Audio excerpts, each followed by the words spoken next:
Do y'all have headphones?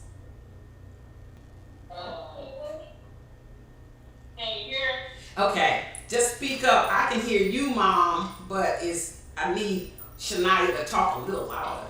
It's gonna be all right. It's gonna be all right. So I got diagnosed with Crohn's when I was 6, and I'm 15 now.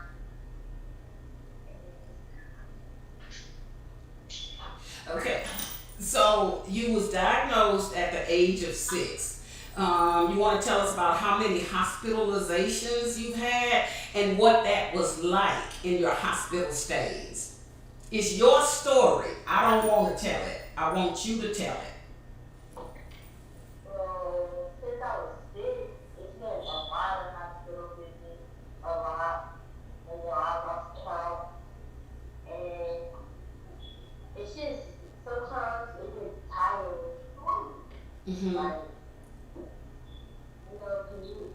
at this age, you want to do more stuff, and I can't do a lot of things that I see other teenagers doing. And sometimes it just makes me like bad or stuff. But so how old are you now? I'm 15. So you 15, and you said you want to do some things that other 15 years old girls and boys are doing, but you can't do it because the disease limits you. Yeah, at a certain point, it limits me. Huh? At a certain point, it limits me. To the point it limits you. What has been some of the, I would say, side effects that you've experienced going through Crohn's? And I'm gonna ask you this question because you're really the only one that I believe can answer it. You got to remember, it's people all over the world listening to you. So when you share it, you're sharing information that somebody else may really need to hear, because there are young people out there with this disease and they are not getting this opportunity to tell it to the entire world, but you are. So imagine yourself speaking for those people who are not having this opportunity to speak, because we want to hear your story. Okay, talk to us.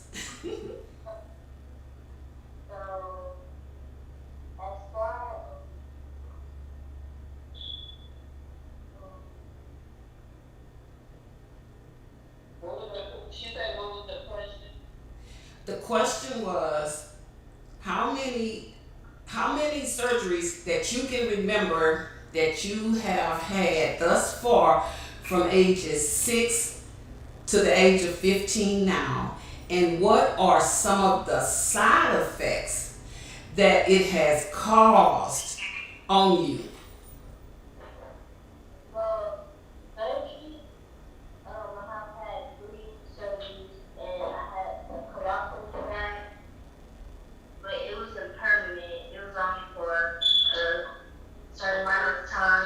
Mm-hmm. And it was another one, but it was like I was reconnected, but I was still using it in a bag. Then I had my last surgery where they reconnected me also and took the colostomy bag away. And side effects, one of the biggest ones is I don't really gain weight as I should for my age. Mm-hmm. So that's a big one I recognize and I see. Mm-hmm. And another one is scarring. Mm-hmm. I have a lot of scars from surgery. So you have a lot of scars? Mm-hmm, like on my stomach. Oh, okay. Well, that's not a side effect. Mm-hmm. One of the that I have to. That another side effect is going to the restroom. Mm-hmm. If you were talking to another 15-year-old who is telling you Shania, I've been diagnosed with Crohn's. What can you tell me to make me calm down? What would you tell that young lady or that young man, I'm talking about an adolescent like you, who have just been diagnosed with Crohn's disease? It has to be something that you would want them to know that you didn't know when you initially was diagnosed with this. One of the things I did know is coaching. When you have coaches, you have a lot of doctor visits, but those doctor visits can, I don't want to say it's fun, being in the hospital, but you meet awesome people and you get to see a lot of things more than other 15-year-olds would. And another thing is that God, gives his battles to the strongest people. Yes. That's something that I learned about. And something that makes me want to keep pushing. Because if I know God knows I can do it, then I can do it myself. So that's another thing I tell them. Yes. So your faith, not somebody else's, not your mom's, not your dad or your grandparents, is your faith in God is what you would tell that 15-year-old that was facing that. My next question is, I heard you talk about, some of the things that you want to do that you have not been able to do simply because of your illness. And at your age, there's a lot of things that, teenagers just want to do. If you had one wish in life to do something and operate in this current condition that you are dealing with, what would that one thing be?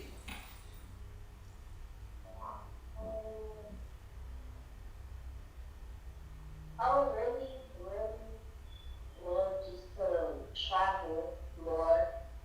Try to do what? Travel more. Travel more? You like traveling. Okay. So, do you feel that what you deal with right now, does it limit your dreams in life?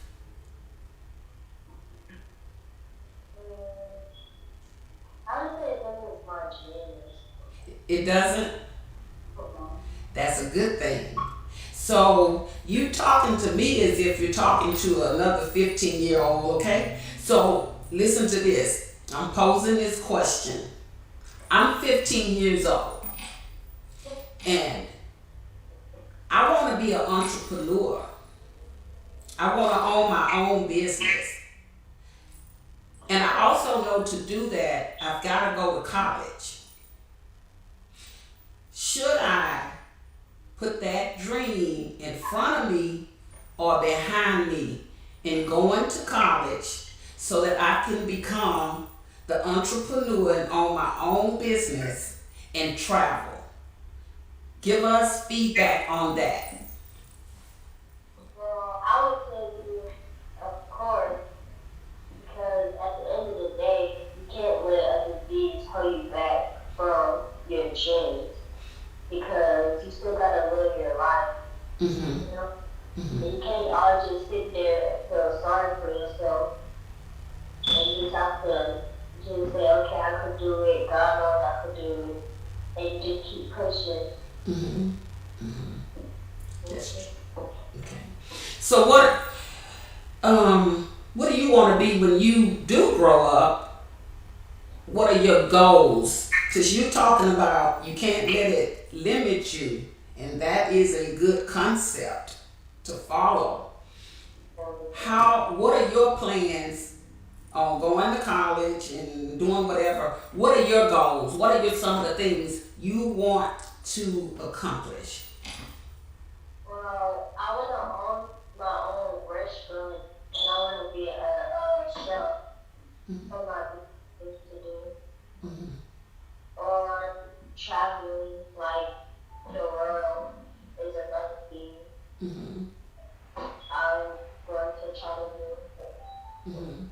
And that's it. Just those are my two biggest goals in life. Right now, we're dealing with the pandemic. Everybody knows the COVID-19. How has this impacted your life, just your personal life, and then your life of being a student? Uh-oh, I lost them. Okay, we're back. Your life as a student, how has that impacted you? Well, it's a lot more cautions that I have to take to have it But I have went to school, public school, but I'm back virtual. I'll go back virtual. But it's pretty chill. I have some questions for you that I'm getting ready to ask, that you have viewers are asking questions. So I have to look at the other computer to pull in these questions, okay? So listen closely, because some may be for you and some may be for your mom. And we will be talking to your mom at the end of this interview.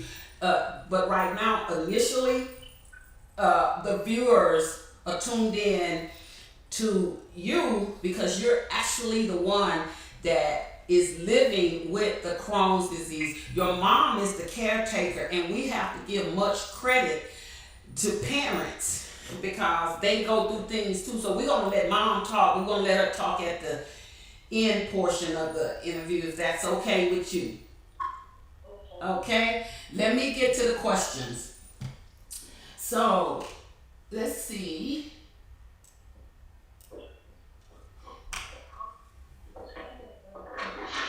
What kind of foods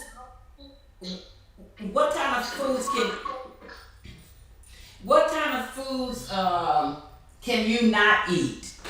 What can you eat and not eat? I wouldn't say not eat, but some food that I stay away from is super spicy. Super spicy food cannot hurt. Well, I can't have it. Super spicy food, like Spicy foods? Anything else that you can't have? and anything with hot acid. Okay. You were talking about travel, and one of the questions is if the concern about, this is someone else who has this disease, and she was asking the question, can you really travel because you can't get that far away from the bathroom, right? So that was just a question of, in your idea of traveling, you want to travel, but you can't get that far from the restroom. What would you say would be a good plan for that? What do you do when your family travels? How do y'all handle that? Yeah, we just pull over to the nearest restroom or store, but that's pretty much it. You try to pull over. Okay, and then let's see. So you're trying to be a chef, and you understand Crohn's. You have to understand that as if you're trying to be a chef, you're gonna have to understand and have your own restaurant that you may have individuals that come in there that may disclose that I have Crohn's disease. What would your suggestion be to them? You being put yourself in being the restaurant owner already. What would your advice be to a customer who comes into your restaurant and discloses, I have Crohn's? How would you handle that? I was like, what do you mean by this? Like, they don't agree with me not having a restaurant and having Crohn's? You own the restaurant. We're into the future. So we're going to put you at the place where you already own the restaurant. But your customer is disclosing to you that they have Crohn's. And what is the best thing that's on your menu that I could purchase to eat here?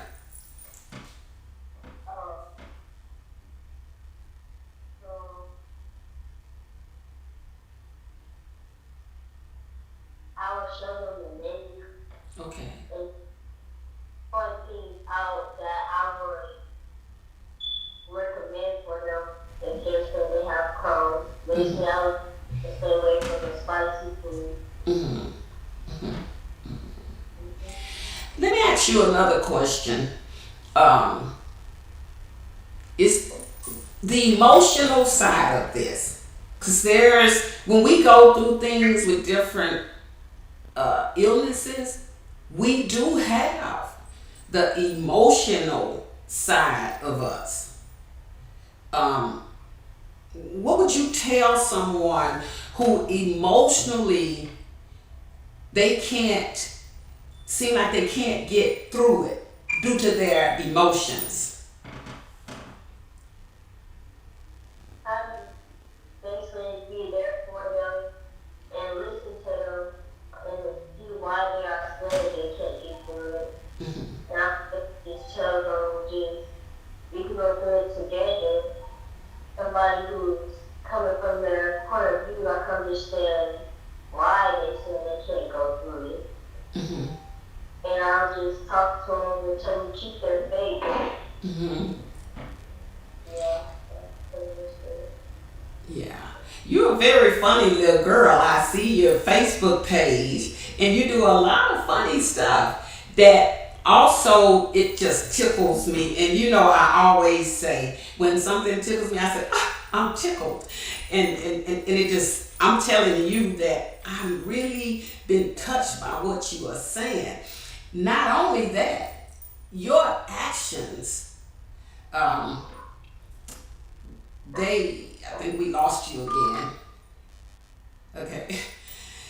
Your actions say to the world that don't know that you are a survivor of Crohn's.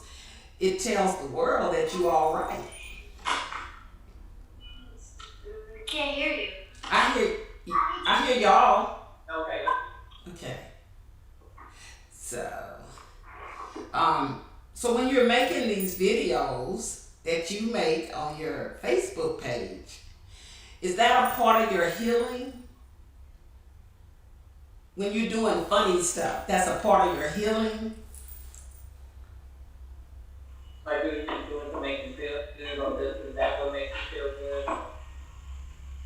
Yeah, it's really just natural, because I'm a natural funny person. I'm a funny person. Yes. So, You know, you have a lot of people on here that's sending good words to you.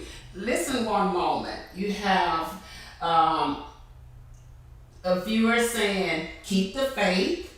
I'm so proud of you. Yes, yes, yes, yes. Smart girl.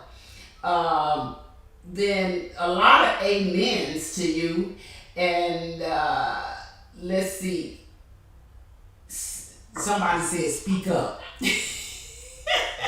And simply because they want to hear what you have to say. You're giving out some very important information.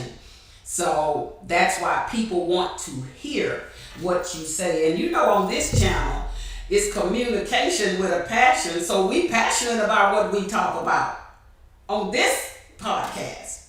I'm passionate about what I talk about with you, and I'm also an effective listener. So I'm like the rest of the audience. I want to hear what you are passionate about. And I remember when I asked you to come on and you sent me the response and said, I'm so excited.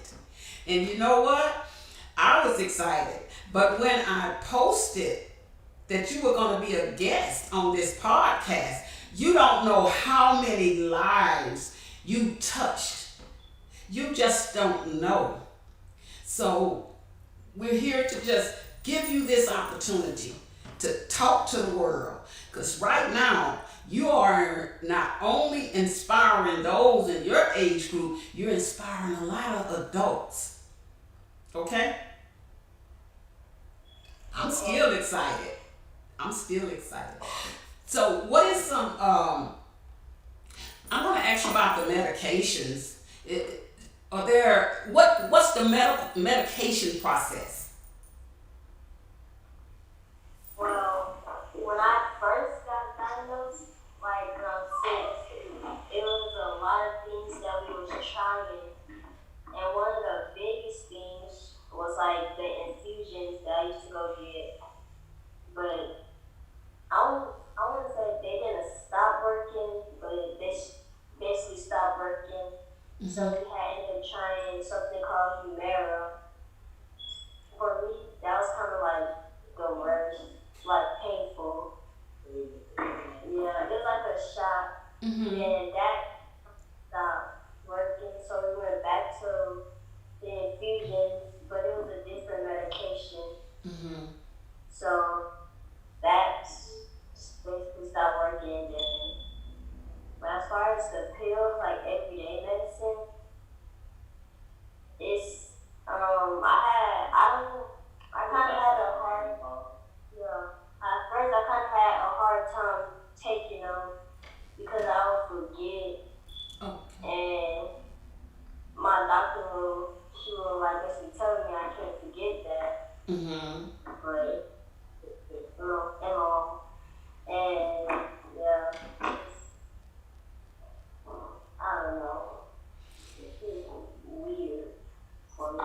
So you don't do any more infusions, right? And when you say stop working, what actually were they for? What was the medication supposed to do? It will be like to suppress my immune system to try to control it. Okay. But basically, and the medicine will just stop helping me. So it was just getting pointless of taking it. Okay. Of those like higher medications. Okay. How would you say that you are feeling now with the current oral medication that you're taking? I feel good. Feel normal. Say that again? I said I be feeling way better and feeling normal than what I used to. Okay, that's a good thing. Okay. I'm going to bring your mom in, and I'm going to talk to her a little bit while she's sitting there with you. Okay? Mom?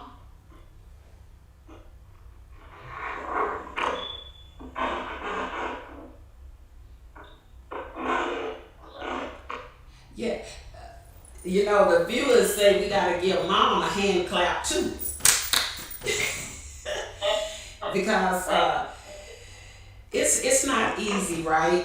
You want to tell us a little bit about your experience as a caretaker, as a mom in this process, because the people want to hear from you too.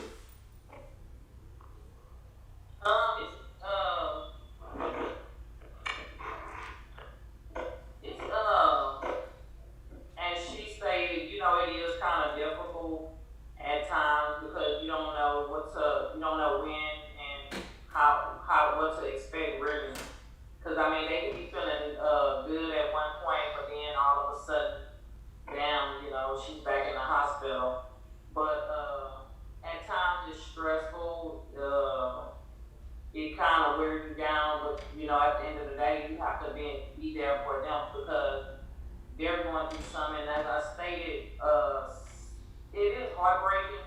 As I stated one time on a post, the most troubling time for me was when I made the post and I said, we can help these children with everything in the world as mothers, but when you can't take the pain away, that's the most painful thing for a mother. Because I can help her with, go pick her up, go bring her clothes, patch up her band-aids of like the little boo-boos that she get or something if she falls or whatever.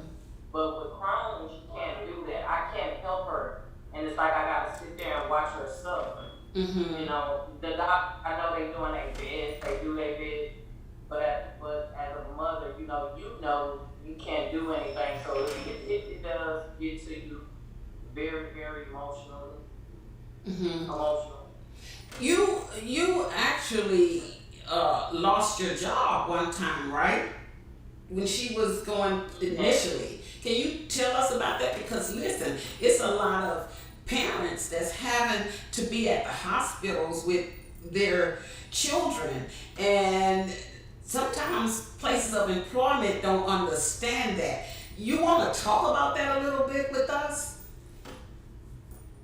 Yes, actually, that was I was working for the school district in Pure Creek.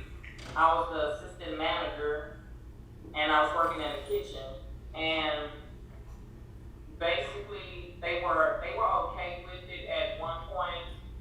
And when I went up on the new manager that had already came in for the year since, have had an issue with me from the start because of what another manager told her.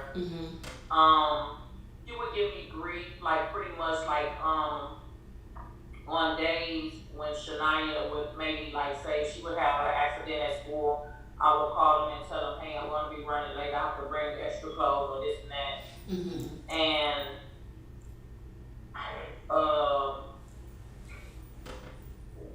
basically they called me in the office one day and they told me they really wanted me to choose the job over her. That's basically what it all boiled down to. They wanted me to choose the job, be more committed to the job than taking care of my child. Because in so many words, that's what he told me to my face. He said it without saying. And so he said, it's either you can do this or you can turn your back and you can leave. And so when he made that, after I expressed how I felt, and I told him, I couldn't believe as a guy in your position who knows, he don't know, he doesn't know, but he knew of me as like a very good worker. He never had issues, anything.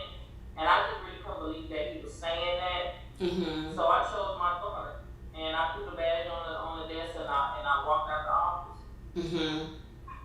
So, Mom, you have been through a lot with, Shania and this disease, and I know that you don't regret any of it. And one of the things is, I know that whenever, and I'm a mom who has an adult daughter that, has a pre-existing condition, and I'm like you, I can do anything in the world, but I can't fix it. I can't fix what's going on with her. And as parents, that hurts. And you want to talk about some of the personal pain that you felt when this was taking place with your baby. And what would you tell another parent who is going through something like this? It may not be Crohn's, but your words of the experience, things they might experience while going through seeing their child basically going through a tough time. I would basically try to comfort them with confident words, as far as telling them, like, keep your head up, pray often, because I know sometimes when we're going through things, we don't want to hear that, sometimes that's the last thing you actually want to hear.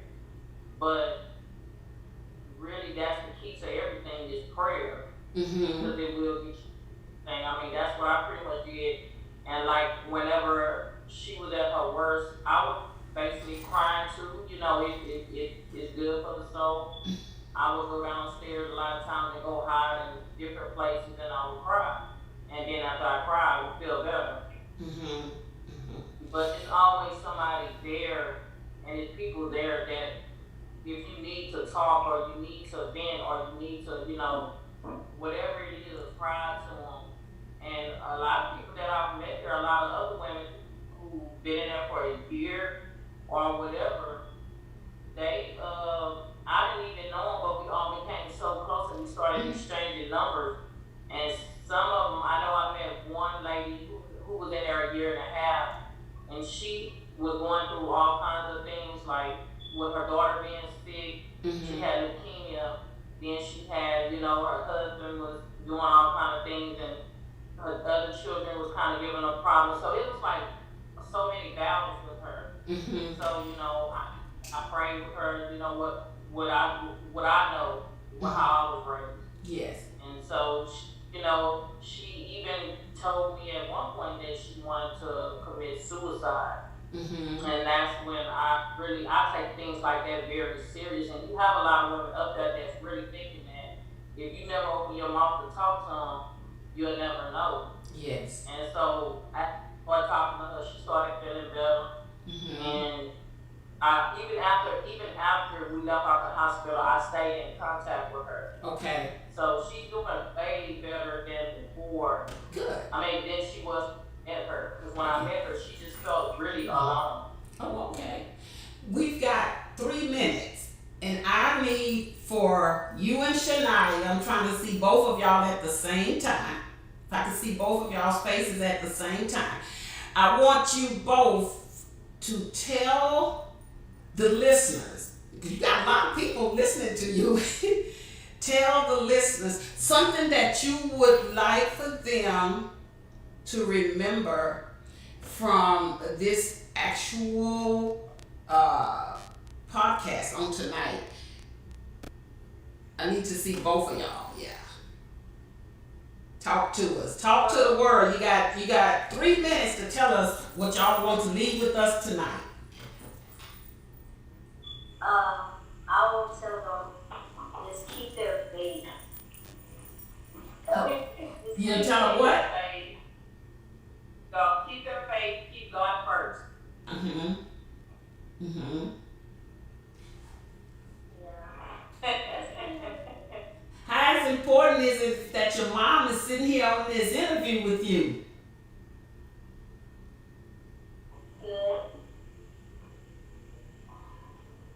And I will say that I was against the surgery for so long, but when she had the surgery, I feel that it's a big difference now. I can see a big change.